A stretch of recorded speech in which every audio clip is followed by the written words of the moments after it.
especially in 2020 with a pandemic, shaky economy, human rights violations, and riots. What might be coming next, and why is it all happening? Leo Knighton Tallarico, a longtime professional astrologer, will show us the planetary movements behind all this transformation. Is it possible extraterrestrial beings are a part of all this? Sit back and enjoy the ride as Leo takes us on a journey into the cosmos, showing us humanity's movement into the Age of Aquarius, which will unite us all, even in the face of our world's challenges. And now, Perspectives from the Sky with Leo.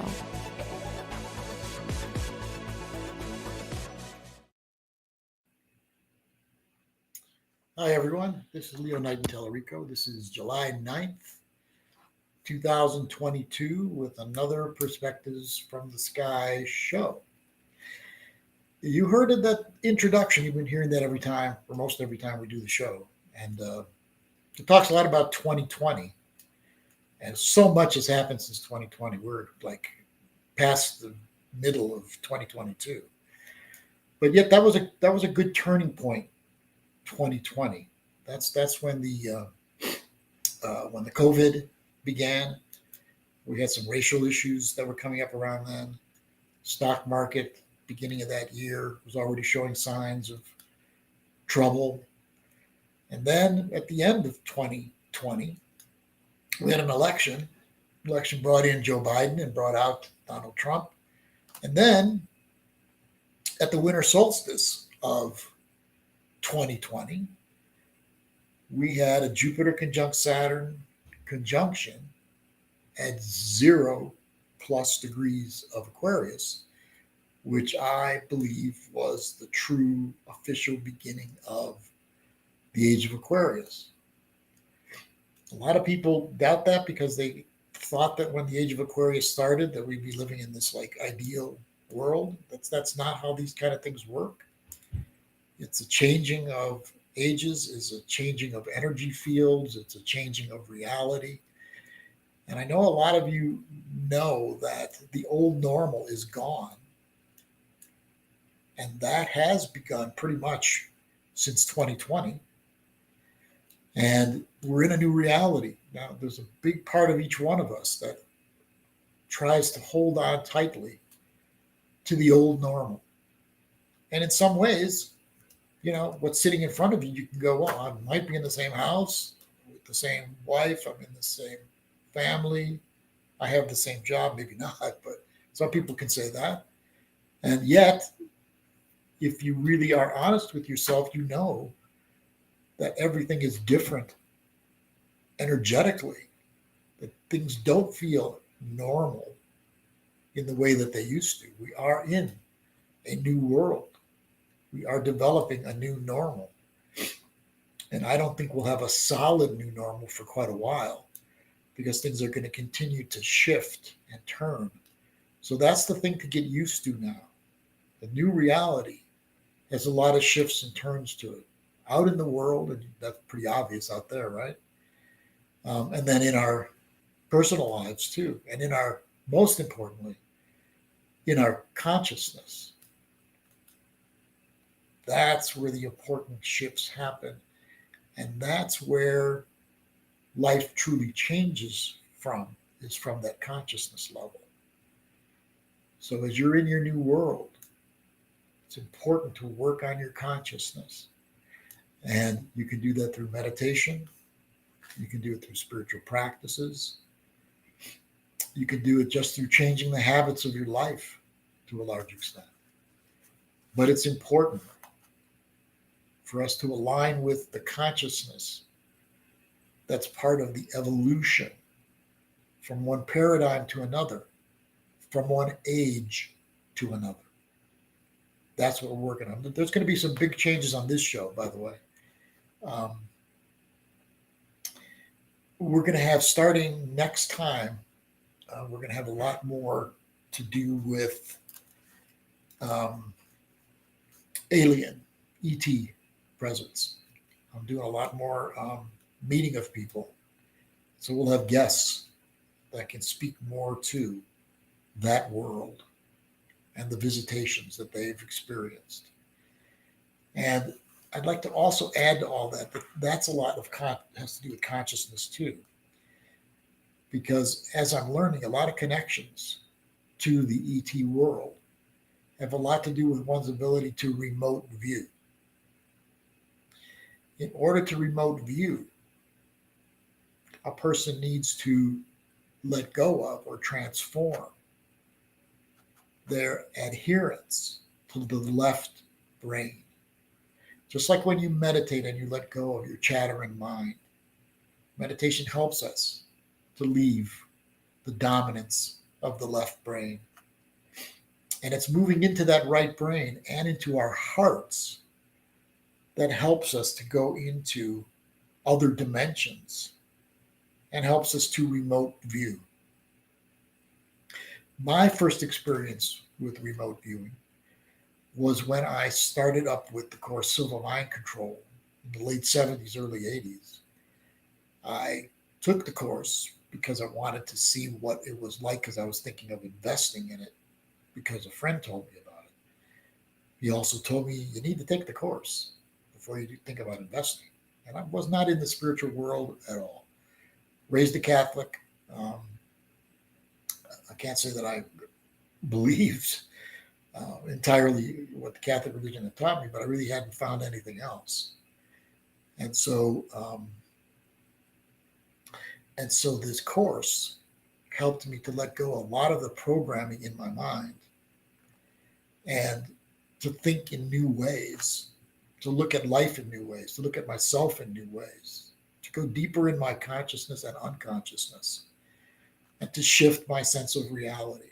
On the last day of the course, how Silver Mind Control used to be constructed back then, it's still going on. I'm not sure exactly how it's constructed now, but it's still all over the world as it was back then. You'd have two students that were working with one another after they'd gone through most of the course by this time, which took 2 full weekends, mornings and the weekends till night. And when you work with this other student, they would like give you the initials of somebody that they know and the city that this person lived in. And then at that point in time, you'd go down to level, we would call it, which was the place that we were taught was this special place in our consciousness through meditation between awake and asleep, alpha dipping into theta.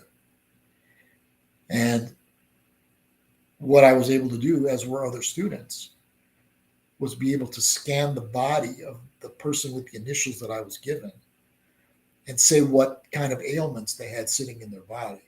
This was my first experience with remote viewing. And as I was talking, I thought I was just BSing. Didn't think what I was saying had any truth to it. But yet the person I was working with would go, yep, it shows out, got the appendix taken out just recently. Yeah, got a scar across his face, blah, blah, blah.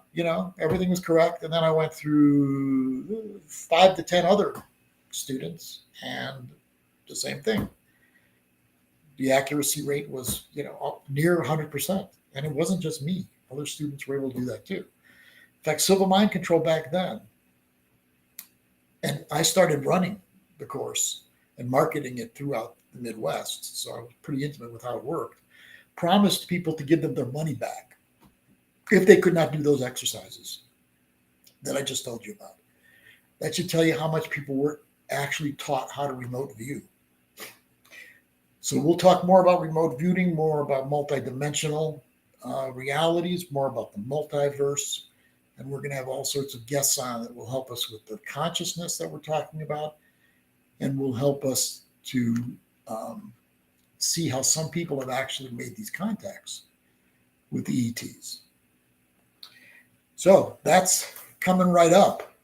Does that mean we're going to do less astrology? No, plenty. Does that mean we're going to do less Deborah Knighton Tallarico and all her wisdoms? No, all that continues. But this will be an important new part of the show also. So here we are, 9th of July, 2022. And we made it through an eclipse season not too long ago. And now we sit past the summer solstice and into the summer season. And I want to go over some of the things that are going to happen in July and August, some of the events, astrological. But I'd like to say a few things first.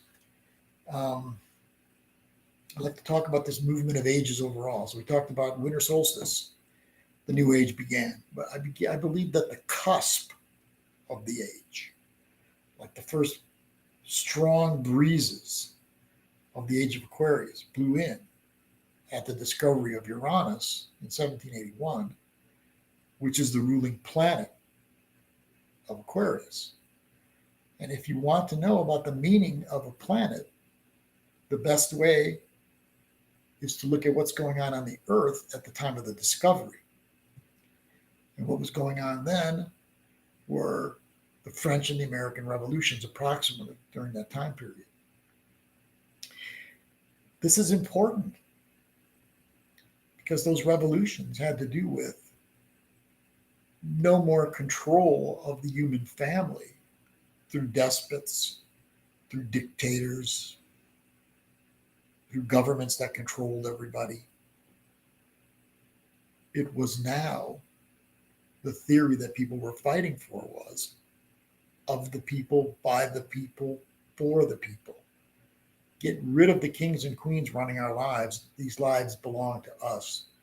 That doesn't only mean we have rights, it means we have responsibilities.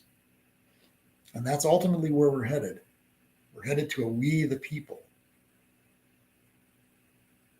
world, and that's Aquarius. The United States has the moon in Aquarius in their natal chart from July 4th, 1776. We just had another birthday. And in that July 4th, 1776 birth chart, there is that moon in Aquarius. And the moon can tell you some of your inner values in your natal charts, in country's charts. And so a lot of the inner values are written in the Constitution and the Bill of Rights about freedom, about equality,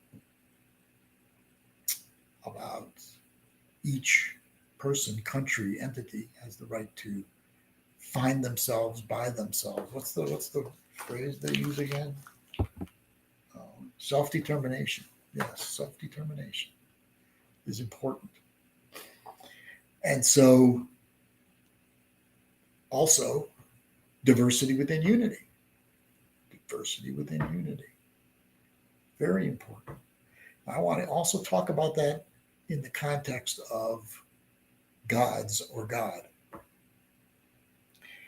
So the age of Pisces has been the development on a mass scale across the earth of the one God religions of Christianity and Islam. And prior to that, still a part of the Aries age, at least the last half of the Aries age, was Judaism, which started the idea of the one God, which came from Abraham. All three religions started through Abraham. And those religions all say there is one God, and that one God is male. How did that happen? How could the male be the God of the universe and the world? Does it make any damn sense? But yet everybody bought into that. Well, I guess at the time it was right. It's what we needed. It was a sense of a male running things, I guess.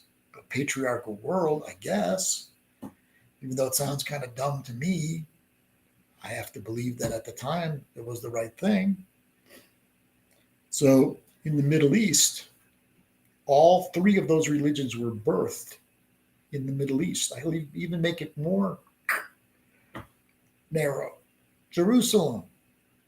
They were all birthed or had strong identities through Jerusalem, through Israel, where it sits now. So that's the old world. That's the old God force. Remember I said Uranus was discovered in 1781. Prior to that, the furthest planet known to human beings was Saturn. Those of you who know anything about astrology know that Saturn is like patriarchy. It's like rules, regulations for living, commandments, rewards for doing it right, punishments, especially for doing it wrong. Heaven, hell, developed from that philosophy. Now we're talking, since Uranus was discovered, and Aquarius, which is community, not one anymore. Aquarius is about a community running things. So that means that we return to a certain extent to the many gods. That's what the reality was prior to the one God theory, or the many gods. However, those many gods did not have a unity to them. They were all separate. Now we're talking about the same diversity, which is the many gods and goddesses, in unity, diversity within unity. So that's going to be the shape of the God force, is already for many people.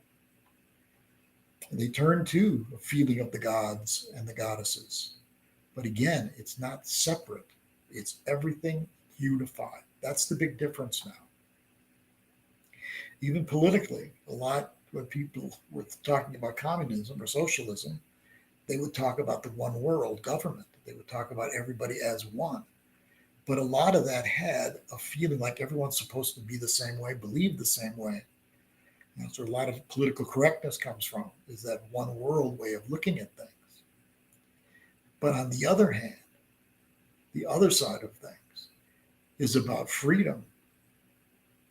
It's about diversity. Everybody gets to be the individual that they're meant to be, which is what diversity truly is. And at the same time, there's not necessarily a sense of unity within that sense of freedom. So now we're talking about taking that diversity, taking that freedom each person has to be who they're meant to be, to do what they're meant to do, and at the same time develop the unity. Diversity within unity. That's where we're headed, whether it's within the God force, whether it's politically and worldwide through countries, that's where we're headed. And if you look through that lens, you'll be able to see a lot of what's going on in the world. It's easy to see it through that lens. And now we have like a war going on in Ukraine with Russia. And I can tell you that that's just the beginning of shifting the world structure so that it's a multipolar world. Multipolar world. No more empire, but multipolar. Even if you look at the United Nations, look, it's not really a perfect setup. I guess it's the best we have, and have had for a while. But the Security Council, which has the most power in the United Nations, is run by 5 countries that all have nuclear weapons, weapons of mass destruction. And all of them are very wealthy nations. Russia, China, Britain, United States, and France. Germany has a strong role in the United Nations too. So you can see these are all countries that have a lot of power in the world. In this new world we're talking about, the diversity within unity, it's not the most powerful has the say of everything. It's fairness. Remember, equality is a part of that Aquarian principle in the United States Constitution. Even though you could say, hey, look, the United States has not lived up. Yeah, I understand that. But you know something? At least they were good messengers. They took in some wonderful values that come from the universe, that come from the divine. So we can look now for the next few years, 22, 23, 24, 25, probably into 26, of shifting, shaking up the old world and developing this new world. Then in 2024-25, Pluto moves out of Capricorn. Don't forget, while it's been in the end of Capricorn, it's been doing its Pluto return, first one for the United States, which has a lot to do with the breaking up of the military-industrial complex. When it's done being at the end of Capricorn, it's then going into Aquarius. Pluto in Aquarius for 22 years. Way longer than Pluto normally stands in a sign. Usually about 13, 14 years. So that means there'll be a lot of cleaning out of whatever the old age consciousness was in order to put us more fully transformed within this new age of Aquarius. That's what that's all about. So the reason I brought up the Middle East is because that's where you can expect a lot of conflict to happen soon. As early as this summer, at the latest, at the next eclipse season in autumn of 2022. And then that should be even bigger, or just beginning, if it hasn't begun already, in the first quarter of 2023. Israel's chart is really triggered, especially like planets like Mars, when you get into 2023. But even before that, the Mars in Israel's chart will be triggered, and the Palestinian chart triggered, Iran's chart triggered. So you may see the first part of all this is Iran being attacked. You already see everybody talking about it. Israel, Iran's going to develop a nuclear weapon. Israel already has nuclear weapons. Give me a break. You don't think that other countries are going to try to defend themselves by having as much power as the other countries do? This is just logic. It doesn't make them evil because they want to defend themselves, okay? Yes, we don't want them to build it because they don't like us, as we don't like them. But nevertheless, we can understand why they would want to do that, can't we? If the shoe was on the other foot, the United States would develop a nuclear weapon because Iran had the biggest nuclear weapon in the world, or most. So that's gonna be heavy duty conflict in the Middle East, and it's for a lot of the reasons I'm telling you. The original religions, or the mass the religions that are across the world, all started there, in that part of the world. And even a lot of our civilizations began there. Egypt, Babylonia, Sumeria. A lot of the original Western, especially, civilizations were begun in that Middle East, in that part of the Middle East. So that's why conflict is happening, because we're transforming our world out of the old age and into the new age. And so you have to let go of a lot of the old age ways of being in order to get there. And that's what we're doing. Even the part that's about, evolution is about survival of the fittest, which we've turned into, I'm going to destroy you before you destroy me. Can't keep going. There's weapons of mass destruction. And we're going to be taking things to the edge pretty soon in that regard. And then we have to transform beyond it and build this new world built on love and truth, built on everything is unified and connected. This is where we must go. This is where we are going. And this show will always be talking about that. Love and truth. Love and truth are what run the universe. So why shouldn't they run the earth plane too? And as we start connecting with ETs and people from other dimensions, we will learn that they have concern of what's going on this plane of existence on the earth right now. We'll find out that more and more.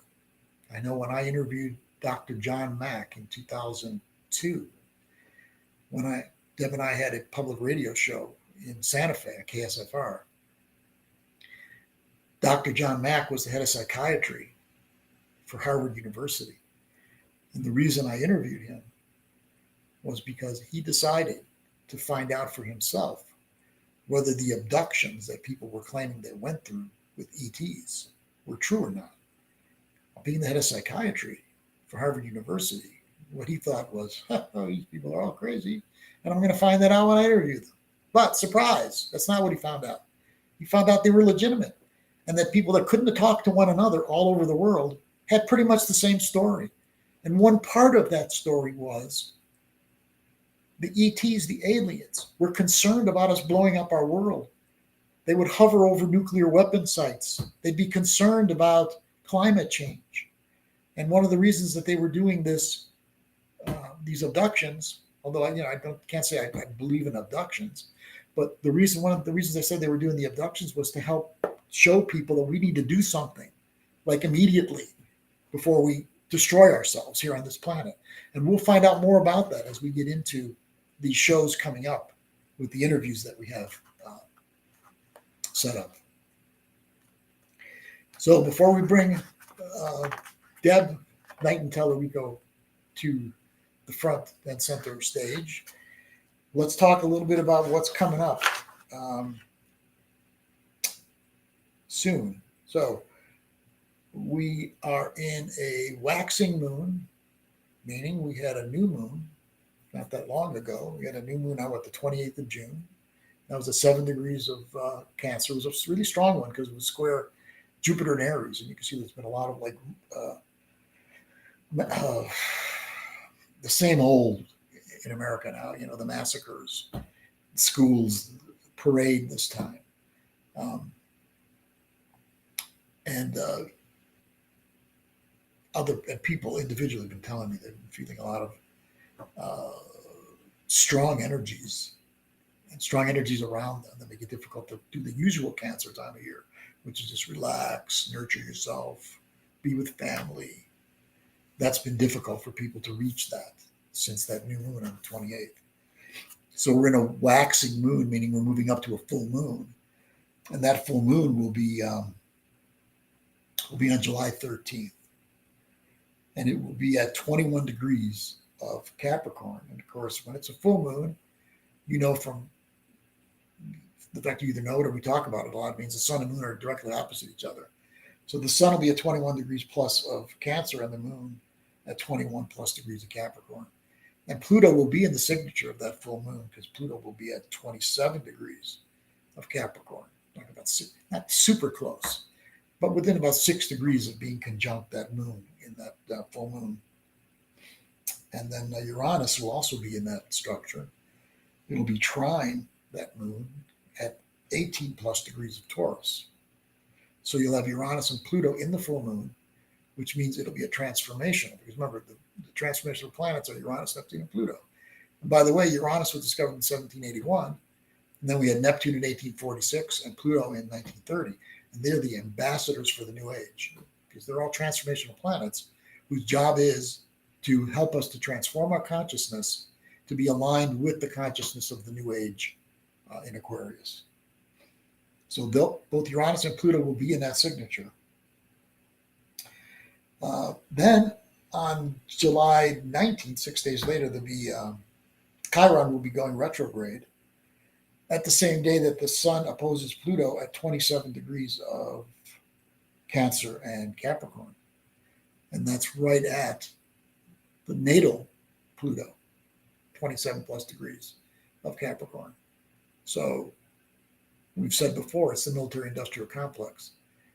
So something around economy, military will be touched off at that time. And Chiron going retro is important too. We haven't talked a whole lot about Chiron. I want to talk more and more about Chiron as we go on, because Chiron is a bridge between the old world and the new world. Chiron sits between Saturn and Uranus. Remember, we talked about Saturn for many, many centuries, furthest planet out, patriarchy. Uranus, discovered in 1781.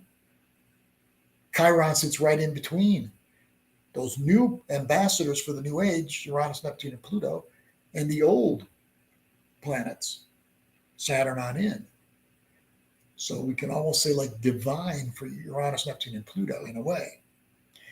And so Chiron's our bridge. So where you see it in your natal chart is where you have the ability to make a bridge or a connection or a unification between your higher self and your new world self on the one hand, and your everyday ego self on the other hand. It's the bridge. It's the unifier. July 19th, that's a time to take a look at Chiron and also Sun opposite Pluto. Then on July 28th, Jupiter will be going retrograde at 8 degrees of Aries. Now, this Jupiter in Aries has been important. Remember, I said it was a part of that June 28th new moon. Jupiter was closely square, that new moon, to the degree, actually. And so it'll also be strong around the 28th of July as it changes directions from direct to retro, because whenever a planet changes directions, either way, direct to retro, retro to direct, it's strong in our energy field and strong in its shifting of things for us. The new moon will be the same day on July 28th. It'll be at 5 degrees of Leo. And they'll be making a trine to one another. So the new moon in Leo and Jupiter in Aries will be making a close fire trine to one another. So in your personal life, expect yourself to be able to be more assertive, more like wanting to come out, show yourself, be yourself, express yourself. That'll be stronger around that time. Then on August 1st, Mars makes a conjunction with Uranus, as Uranus is kind of slowing down because it's going to go retrograde a couple weeks later. Mars will be conjunct Uranus at 18 degrees of Taurus on August 1st. That'll be a strong conjunction too, one that's about like waking up, going to new levels, liberating yourself for things that hold you back. That'll happen around that time. Then there's a really powerful full moon. It's not an eclipse, but a very powerful full moon will happen on August 11th.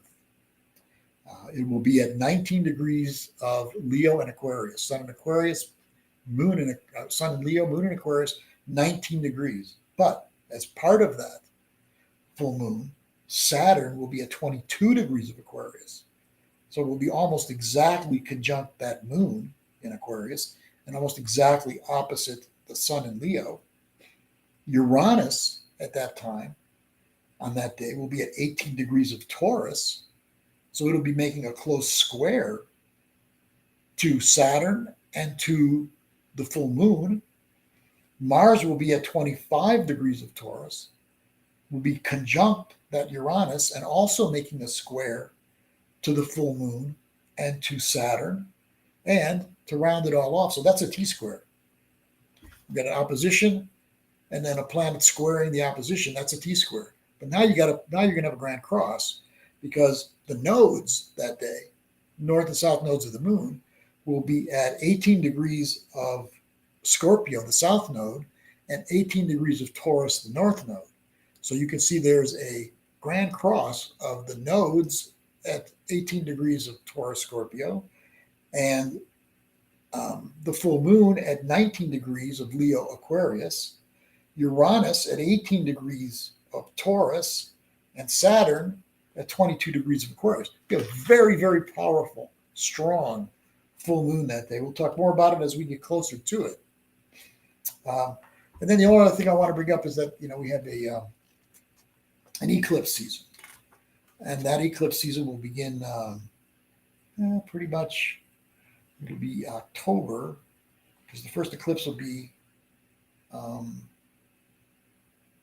October, what do I have it at?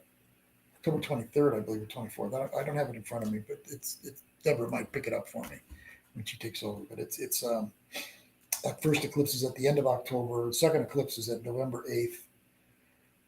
That's in Taurus, Scorpio, a lunar eclipse, full moon. Mars goes retrograde on October 30th. Saturn goes direct on October 23rd. So October is going to be very strong. And then Mars is going to go retrograde, like I said, on the 30th of October. And it's going retrograde in Gemini, and it's going to spend a lot of time touching the United States Mars 3 times. And so that's powerful. The first time will be on October 24th. It'll be a Mars return for the United States, and then November 26th, and then March 6th will be the third one. So, and that's powerful, because that means that ignites the United States military or police in the military industrial complex. The United States Mars at 21 degrees of Gemini. That's all I've got for you. It's an exciting time to be alive. I know a lot of you that listen to these shows know that you're alive at this time because of the transformation, because of the changing of ages, because you're needed to help us to get through the old age into the new age, to help people to not be scared to death, but instead be alive with the desire to help create this new world. It's all around us, the new world. It's not just all this fear-based stuff that you get from the media. If you're going to get all scared by listening to the media with what they say, stay off. Please stay off. Be with people that show you love. Be with people that want to tell you the truth. Be with people that are kind and caring. Because that's the way a lot of people are on this earth, especially if you have an open heart to that. I mean, if you're bitter and you have a closed heart, you're going to have delivered to you exactly that in return. But if you have an open heart and you believe in a lot of the things that have to do with love and kindness and truth, it'll be brought back to you. If it's at a deep level, not if it's at a victim place. So surround yourself. Surround yourself with your soul family. Surround yourself with love and care, whether it's blood family or it's your soul family. Surround yourself with that energy, and that'll be your reality. Don't concentrate on what's going on. That's gonna happen. It's going to happen. It's part of the transition between ages. Let it be. Lots of love to you all. And now, speaking of love, my love, Deborah Knighton Tallarico, is going to join us. And let's see if I can get her on here. Deb? Yes. Hi. Hello there. We're on opposite sides of the screen this time. I usually am. Yeah, how about that? Yeah. What's going on here? There's a switch, masculine, feminine. I think that's it. Yeah. It. You're more on the masculine side now. You're on the right side. You're on the male side. Actually, on the left, well, from the viewers, I think I'm on the left side. Right. I guess it depends how you look at it, doesn't it? I guess everything is that way. Totally. And it's all connected anyway, right? You know it. In the yin yang of it all. Exactly. Right over my head. You can see The that. yin, yes, the yin yang of it all. And it is of it all. You're right. Tell us what you know now, Deb. What's going on? Were you giving some meditation today too, please? Yes. Good. What I wanted to say though, you mentioned you wanted the dates of the new moon solar eclipse. Yeah, just that one. Is October 25th. That's good. Thank you. Like really early in the morning Pacific time, and then November 8th. I don't know if you got that, the total lunar eclipse. I did on the 8th, 16 degrees of Taurus and Scorpio on that day. Yeah. So, yeah, exciting times. And it's so good to hear all you had to say, Leo, because I know for myself even, and a lot of my clients lately, people have been so deeply unsettled. And I'd say unsettled and insecure. Definitely. Unsettled and insecure. So all that you said was, I mean, really important. We have to remember that everything that's going on in our outer world is just part of this transition and the dismantling of the old reality, the old paradigms, even though it doesn't look like that, because it's like they're getting their last gasp, right? So, so what I wanted to talk about, because when you started today talking a lot about, you talked about the one religion, the unity and diversity, and how that also connects to the religions of, the one God, the many gods, goddesses. Yes. And, it's interesting. I just want to say, my whole life, I've been a spiritual seeker since I was very, very young. And I used to go to different churches. My parents didn't really have a strong religious paradigm, should we say. And so I was kind of free to explore different things. And then finally I came upon the goddess religion. Well, actually, my mother was so into mythology. She was actually very much into the gods and goddesses. She loved mythology, and she was very into art too. So she had all this, Renaissance art. And so I got connected to the goddess at a young age through my mother. And I was just thinking about that. That's one thing that has always grated on me since I was young. When people talk about the world religions, they always leave out the goddess religion, which came before. The goddess religion came way before Christianity, Muslim, Judaism. And so I feel like that's part of my mission on the earth. Yes. Since it's grated on me since I was young, that, part of my mission is to hey, the goddess is here too. And to help bring back the goddess, and not to be domineering over the masculine, but to just bring back that energy of the goddess, the ancient energy of the goddess of the earth and the earth mother. But also that sacred relationship with the masculine. And I'm also, a lover of Christ consciousness and Christ, Magdalene, Sophia, that higher consciousness too. So it's not only just the goddess religion, but that consciousness of love. Would you say more about that, about the Magdalene energy? Well, whenever I think, Magdalene and Yeshua, Christ consciousness, to me, they were twin flame beloveds, teachers of equal stature. Actually, they were but Mary Magdalene didn't really get recognized. In fact, she got demoted. The religion told me that she was a whore. She got demoted to being a whore because the patriarchy was really strong then. Yes. And the goddess religions have been pretty much wiped out. In fact, many big churches, cathedrals, temples of the masculine religions were actually built over ancient goddess sites.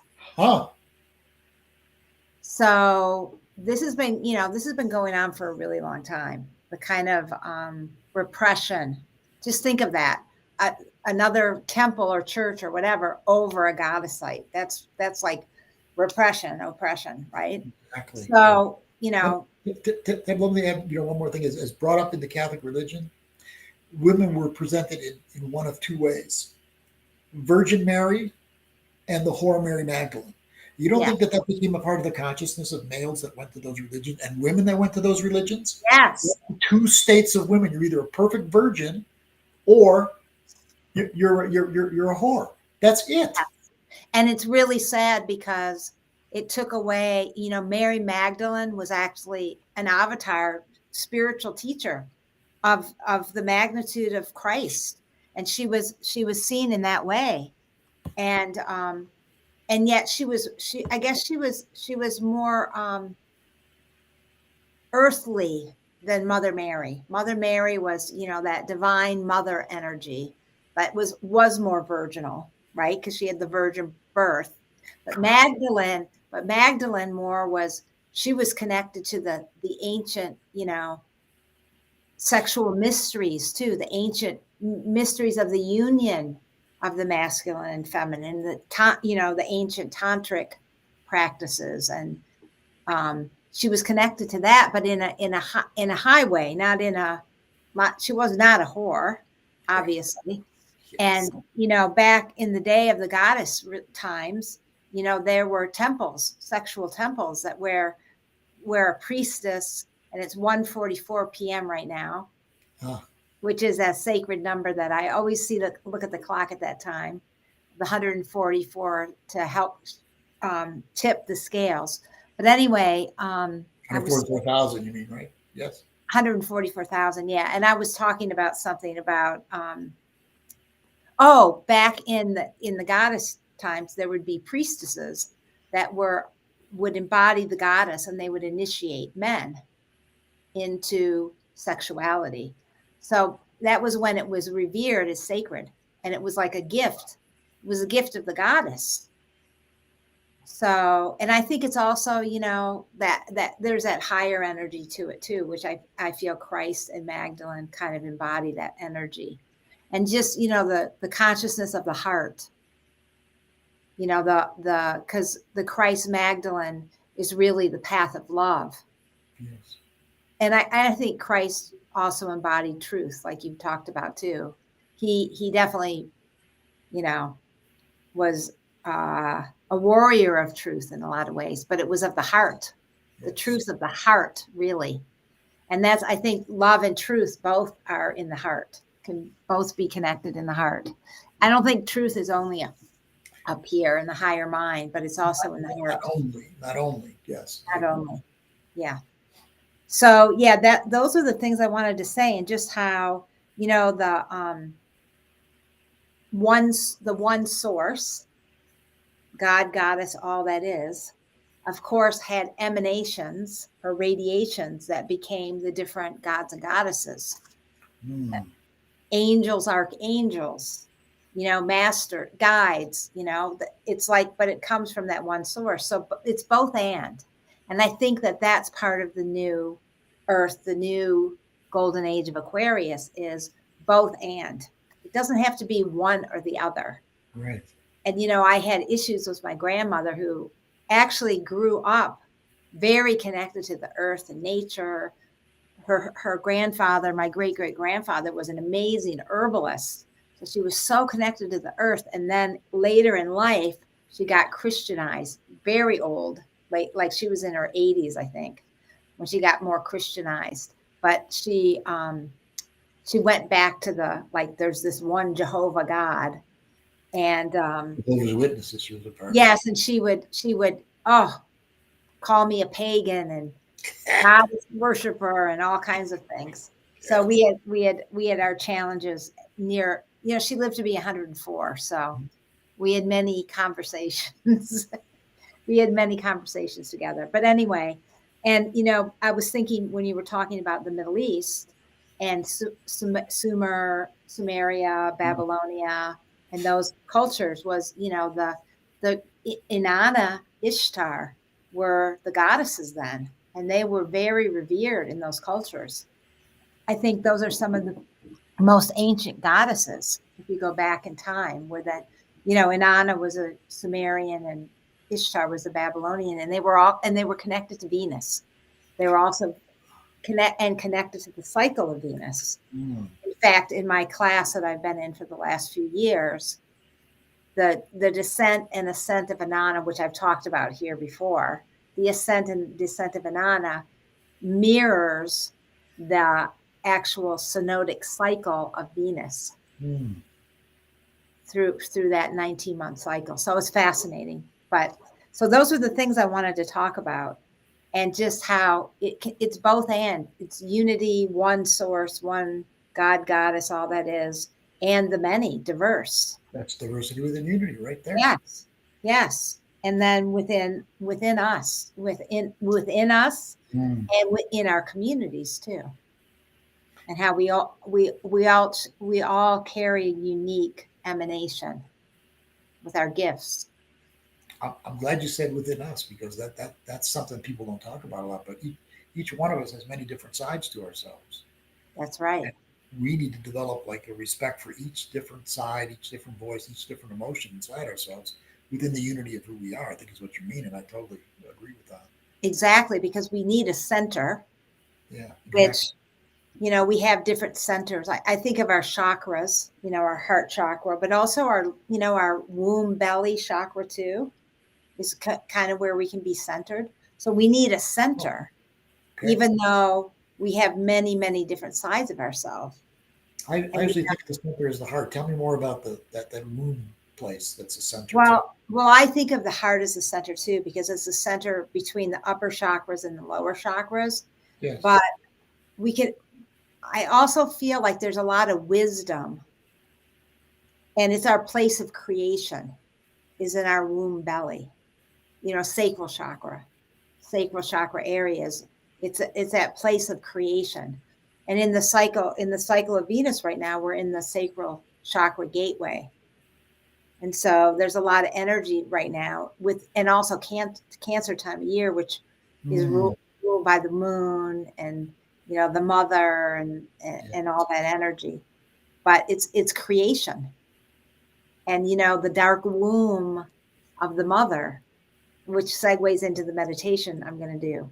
Okay. So in the dark womb of the galactic center of our galaxy is like a womb that births the stars and the planets. And it's a dark, fertile womb area. Beautiful. So that's where creation comes from. So that part of us is a center of creation within us. And actually, really each of the chakras has its center. It's got its center. It's sacred space within us.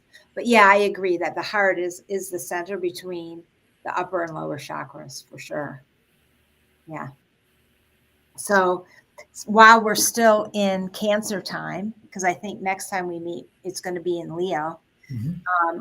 I wanted us to really connect and feel the womb of the Great Mother, which is where everything's birthed from, whether it's the womb of Mother Earth, the womb of our mother, the womb of the universe, like I was just talking about, the Hunab Ku, the galactic center of our universe. Yes. It's that womb, that dark, fertile place where life is birthed forth from. And it's also that place where, during rough times like we're in right now, and uncertainty and insecurity, feeling that connection in the womb, feeling that you're held by the Great Mother energy, just like when you're in the womb of your mother's body and you're totally taken care of. You don't have to think of anything. You're just in that womb, and you're I know some people have traumas in the womb, but we're mostly comforted, and we're in the amniotic fluid, and we're moving around in this fluid environment, and we're held within the body of the mother. So today I thought what we could do is just feel that energy of being held in the womb of the Great Mother. So I'm just going to play this bowl just for a second. And if we can just begin to breathe into our womb or sacral chakra area, so the belly for men and the womb area for women, whether or not you have a uterus or not, you still have that womb chakra. And for men, that belly beneath the navel. And just feel that place of creation within you.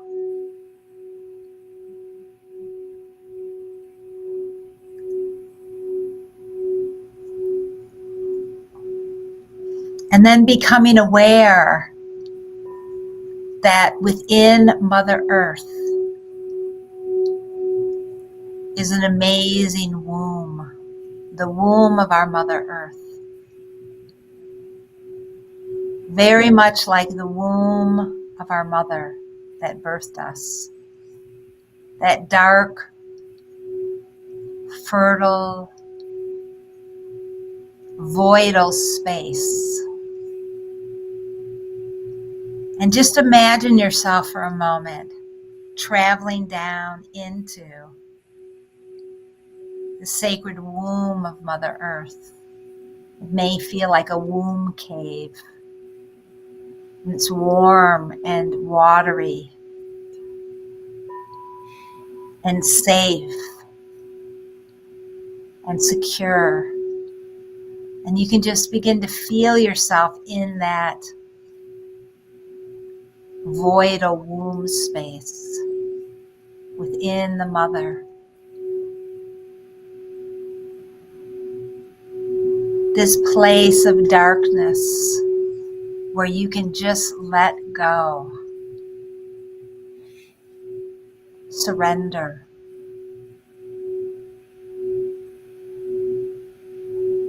Feeling your umbilical cord connected to the heart of the mother.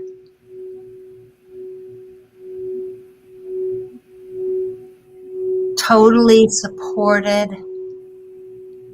and held. No matter what's going on out in the world, there is this safe, sacred, dark, comforting womb space that we can go into whenever we need to feel this loving, nurturing energy of the mother. So just allow yourself to feel deeply held, cradled in this womb space,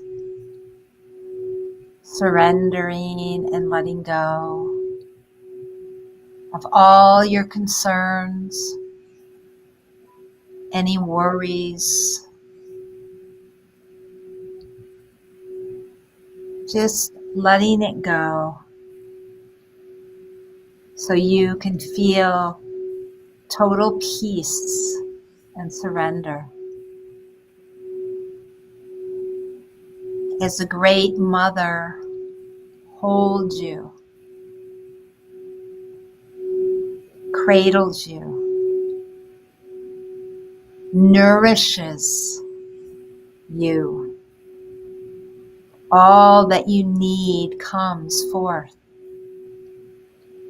as you are nourished from her womb, from her abundance. You can trust and know in this womb that all that you need will be provided. For the great mother is so vast and all-encompassing, connected to the abundance and fertility of the earth and the universe. And just let yourself feel this deeply, that she is there for you.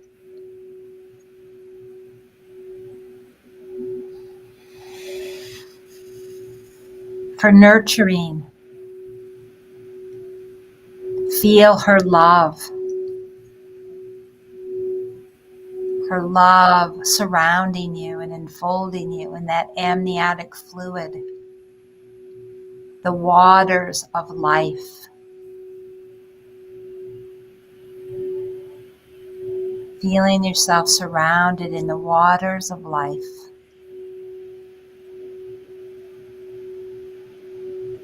In this fertile, dark womb space.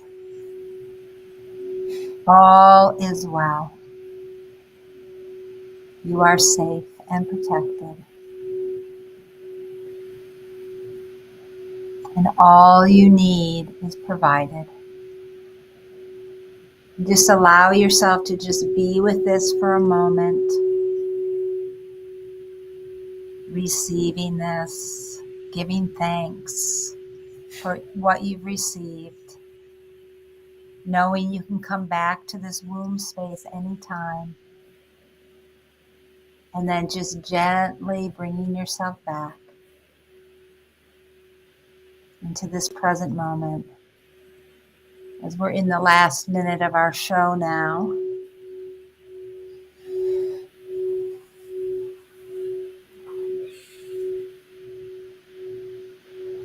And I'll just say, if anyone wants to know more about my work, you can go to GaiaSophiaTempleOfTheHeart.com and Leo's work at Leo Knighton Tallarico.com.